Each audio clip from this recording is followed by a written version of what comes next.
Welcome back to our channel Vallabha designs. Hi friends, అందరూ ఎలా ఉన్నారు? బాగున్నారా? నేనైతే చాలా బాగున్నాను. మీరందరూ కూడా బాగుండాలని కోరుకుంటున్నాను. ఈరోజు చూపించే 2 రకాల ప్రీమిక్స్లను అయితే మనం ఈజీగా చేసేసుకుంటే ఎప్పుడు కావాలంటే అప్పుడు చేసుకోవడానికి వీలుగా ఈ రెసిపీస్ అయితే ఉంటాయి కాబట్టి తప్పకుండా మీరు ట్రై చేయండి. చాలా తక్కువ టైంలో అయితే చేసుకోవచ్చు. మరి వర్కింగ్ ఉమెన్స్కి అయితే బాగా హెల్ప్ అవుతుంది. అంతేకాకుండా బ్యాచిలర్స్కి కానీ ఫారిన్లో ఉన్న పిల్లలు ఉంటారు కదా, వాళ్ళకు కూడా బాగా యూజ్ అవుతుందండి. తప్పకుండా ట్రై చేయండి. వీడియోని అయితే లాస్ట్ వరకు స్కిప్ చేయకుండా చూసేయండి. ముందుగా పొంగల్ ప్రీమిక్స్ని అయితే చూసేద్దామండి. మరి స్టవ్ అది వెలిగించుకుని పాన్ పెట్టుకుని కొద్దిగా నెయ్యి అయినా లేదంటే ఆయిల్ అయినా సరే వేసుకోవచ్చు.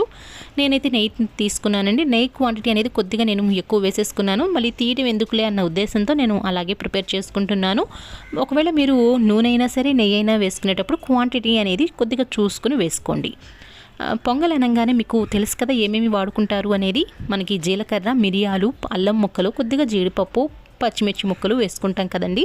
వీటిని కూడా మనం ఒక్కొక్కటిగా అయితే ఫ్రై చేసేసుకుందాం. నెయ్యిలో అయినా సరే నూనెలో అయినా సరే.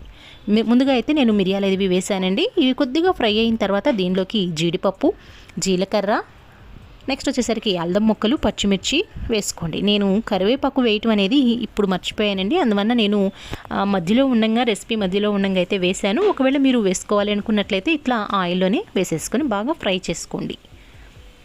ఇవి బాగా ఫ్రై అవ్వాలండి. దీని టేస్ట్ అంతా కూడా ఫ్రై చేసుకునే ప్రాసెస్ మీదే డిపెండ్ అయి ఉంటుంది. ఎంత బాగా మీరు ఫ్రై చేసుకుంటే టేస్ట్ అనేది అంత బాగుంటుందండి.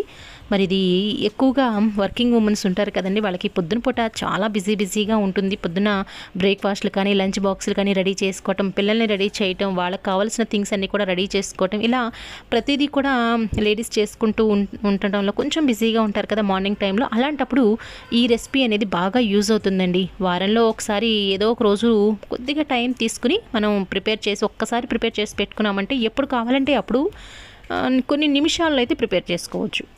ఇప్పుడు దీనిలోకి వచ్చేసరికి నేను పొంగల్ రెసిపీ కదండి. పొంగల్కి బియ్యము, పెసరపప్పు తీసుకుంటాం కదా. 2 గ్లాసుల వరకు నేను బియ్యాన్ని తీసుకున్నాను. 1 గ్లాస్ వరకు పెసరపప్పును తీసుకుని శుభ్రంగా వాష్ చేసేసి బాగా ఎండబెట్టుకున్నానండి. ఎండబెట్టిన తర్వాతనే ఈ ప్రాసెస్ అనేది స్టార్ట్ చేశానండి.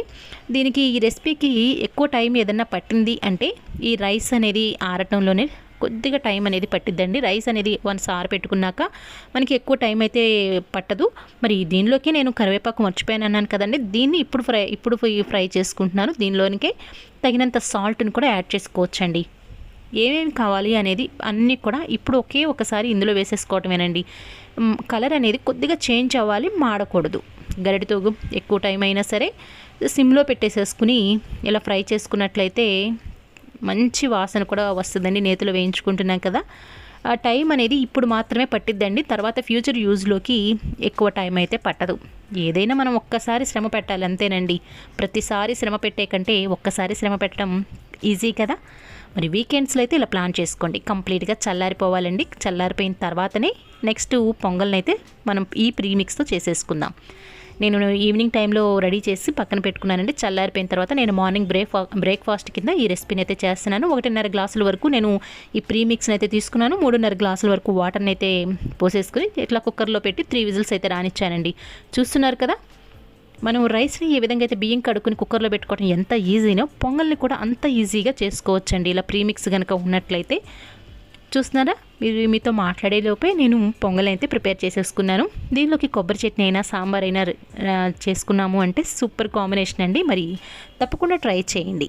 మరి ఫారెన్లో పిల్లలు ఉంటారు కదండి, చదువు విషయంలోనో లేదా జాబ్ విషయంలోనో పిల్లలు ఇప్పుడు ఫారెన్లోనే ఎక్కువగా ఉంటున్నారు కదా. అలాంటి వాళ్ళకి వంట చేసుకోవటం రాదు, లేదు అంటే చేసుకోవటం వచ్చినప్పటికీ చేసుకునేంత టైం ఉండకపోవచ్చు. అలాంటి వాళ్ళకి పేరెంట్స్ కనుక ఇలా ఒకసారి ఎక్కువ క్వాంటిటీలో చేసి పంపించారు అంటే వాళ్ళు ఏదైనా హాస్టల్ రూమ్కి రాగానే ఇలా జస్ట్ అట్లా వాటర్ని మిక్స్ చేసుకోవటమే కదా, తక్కువ టైంలో అయితే ప్రిపేర్ చేసుకోవచ్చు. మరి నెక్స్ట్ వచ్చేసరికి ఉప్మా ప్రీమిక్స్ని అయితే రెడీ చేసుకుందామండి. దీనికి కూడా పాన్ అది పెట్టుకుని కొద్దిగా ఆయిల్ అనేది వేసుకుని ఆవాలు, పచ్చెనపప్పు, మినపప్పు, కొద్దిగా పల్లీలు అనేవి వేసుకుని బాగా ఫ్రై చేసుకోవాలండి.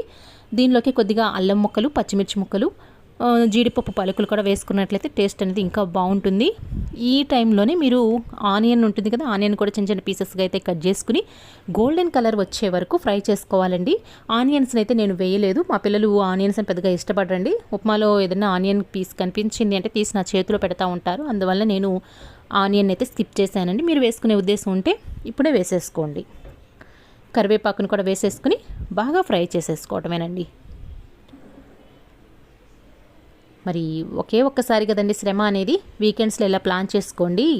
మరి మీరు కూడా తప్పకుండా ట్రై చేసి ఎలా వచ్చింది అనేది నాకు కామెంట్ ద్వారా తెలియచేయండి.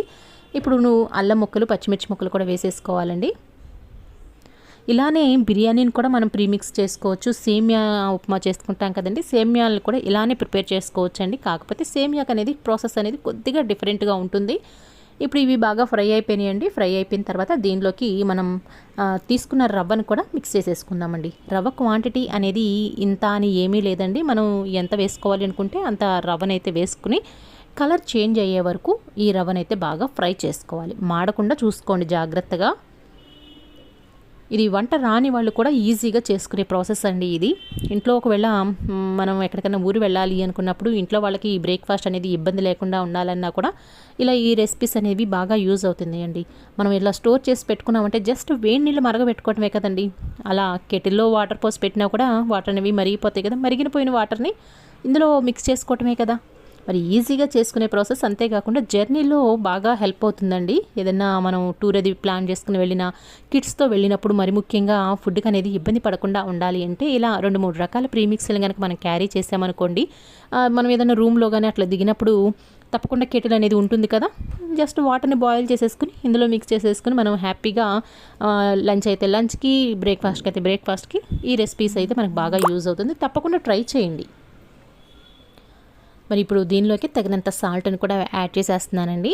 మళ్ళీ ప్రతి ఒక్కటి కూడా మనం ఫ్రై చేసుకుంటున్నాం కదా, అందువలన ఎక్కువ రోజులు కాదండి, నెలలైనా సరే స్టోర్ ఉంటాయండి. ఇప్పుడు ఎక్కడో బయట ప్రీమిక్స్లు ఇలాంటివి కూడా దొరుకుతున్నాయి కదా, మనం ఇంత టైం ఎంతో తీసుకోవటం, ఆ ప్యాకెట్ తెచ్చుకోవచ్చు కదా అని మీరు అనుకోవచ్చు. తెచ్చుకోవచ్చండి, కాకపోతే కాస్ట్ వైజ్గా కూడా కొద్దిగా ఎక్కువగానే ఉంటున్నాయి కదా. అది మన దగ్గర ఇంట్లో ఉండేవే కదండి, ఇవి మనం మామూలుగా అప్పటికప్పుడు చేసుకోవడానికి తెచ్చుకున్న రెసిపీసే, ప్యాకెట్సే కదా ఇవన్నీ కూడా. అలాంటి వాటిని ఒకేసారి మనం ఇలా చేసుకున్నాం అనుకోండి, మనకి డబ్బు సేవ్ అవుతుంది, టైం కూడా బాగా సేవ్ అవుతుంది. కాబట్టి తప్పకుండా ట్రై చేయండి.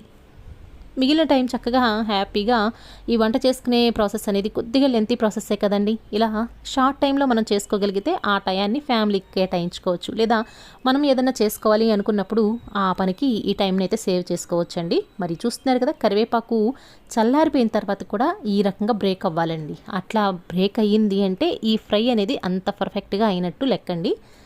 ఇవి కంప్లీట్గా చల్లారిపోయిన తర్వాత ఏదైనా ఎయిర్ టైట్ కంటైనర్లో స్టోర్ చేసుకుంటే ఎన్ని నెలలైనా సరే నిల్వ అనేది ఉంటుంది. ఇప్పుడు దీన్ని ఒకసారి నేను చల్లారిపోయిన తర్వాత ఉప్మా ఎలా చేసుకోవాలనేది కూడా చూపిస్తున్నానండి. ఎంతసేపు పట్టిద్దో కూడా చూపిస్తున్నాను. చూస్తున్నారు కదా, వేడిగా ఉన్నప్పుడు ఆకు అనేది బ్రేక్ అయ్యిద్ది అని మీరు అనుకోవచ్చు. చల్లారిపోయిన తర్వాత కూడా బ్రేక్ అవుతుంది. చూసారు కదా. ఇప్పుడు దీన్ని అయితే మనం ఏదైనా ఒక బాక్స్లోకి ఎన్ని స్పూన్లు కావాలంటే అన్ని స్పూన్లు అయితే తీసుకుని వేసుకోవాల్సి ఉంటుందండి. ఇలా వేసుకుని దీనిలోకి బాగా ఈ ప్రాసెస్ స్టార్ట్ చేసినప్పుడే నేను ఆల్రెడీ స్టవ్ మీద నీళ్ళు అనేవి బాగా మరగబెట్టేసేసానండి. మరుగుతున్న వాటర్నే ఇందులో పోయాలి. వాటర్ అనేవి ఎంత బాగా హీట్ అయితే అంత బాగా హీట్ చేసుకోవాలండి. ఇప్పుడు మరుగుతున్న నీళ్ళని తీసుకొచ్చి ఈ రవ్వలోకి కొద్దిగా వాటర్ అనేవి పోసి స్పూన్తో ఒకసారి బాగా కలిపి పెట్టండి. వాటరు ఈ రవ్వ బాగా మిక్స్ అవ్వాలి. మిక్స్ అయిపోయిన తర్వాత మరికొన్ని వాటర్ని అయితే ఈ రవ్వ మునిగే వరకు, అంటే రవ్వ మునిగి వాటర్ అనేవి కొద్దిగా పైకి వచ్చేలాగా అయితే బాగా కలిపేసేసి మూత పెట్టి 5 to 7 minutes కదిలించకుండా అలా పక్కన పెట్టేసేసి మీరు ఏదైనా పని చేసుకోండి. మీరు వచ్చి చూస్తే చూడండి, 7 minutes తర్వాత చూస్తే ఉప్మా అనేది ఎంత పర్ఫెక్ట్గా కుక్ అయిందో. స్టవ్ వెలిగించుకోకుండా జస్ట్ వేడి నీళ్ళతో ఇలా ఉప్మా కూడా చేసుకోవచ్చండి. మరి ఎంతో టైం అనేది సేవ్ అవుతుంది కదా. జస్ట్ నీళ్లు మరగబెట్టుకోవడంలోనే టైం అనేది పట్టిద్దండి. మనం ఫ్రెష్ అయ్యి వచ్చేసరికి నీళ్ళు అనేవి మరిగిపోతాయి. ఇలా పెట్టుకున్నాము అంటే వేడి ఉప్మా అయితే రెడీ అండి. మనం అప్పటికప్పుడు చేసుకుంటే ఏ రకంగా ఎంత టేస్ట్గా సాఫ్ట్గా ఉంటుందో సేమ్ అలానే ఉంది. మీరు గమనించినట్లయితే దీనిలో కరివేపాకు మనం వేసినప్పుడు ఫ్రై అయితే దగ్గరగా అయింది కదండి. ఇప్పుడు చూస్తున్నారు కదా, ఆకు అనేది ఎంత ఫ్రెష్గా ఉంటుందో. ఇది ఇప్పుడు మాత్రమే కాదండి, కొన్ని డేస్ తర్వాత కూడా మీరు ఉప్మాను ప్రిపేర్ చేసుకున్న ఆ ఆకు అనేది అంతే పర్ఫెక్ట్గా పచ్చగా అనేది కనిపిస్తుందండి. మరి తప్పకుండా ఈ 2 రెసిపీలని మీరు ప్రిపేర్ చేసుకోండి. ఎలా వచ్చినాయి అనేది నాకు కామెంట్ ద్వారా తెలియచేయండి. ఇలాంటి మరిన్ని రెసిపీస్ కోసం మన ఛానల్ని అయితే సబ్స్క్రైబ్ చేసుకుని సపోర్ట్ చేయండి ఫ్రెండ్స్. ఈ వీడియో మీకు యూజ్ అయ్యింది అనుకుంటే లైక్ చేయండి, షేర్ చేయండి. మరి ఈ వీడియో ఎలా అనిపించింది అనేది కామెంట్ చేయండి. ఈ రోజుకి ఇదే వీడియో, రేపు మరో చక్కటి వీడియోని మీ ముందుకు తీసుకొస్తాను. అంతవరకు సెలవు. Thank you for watching.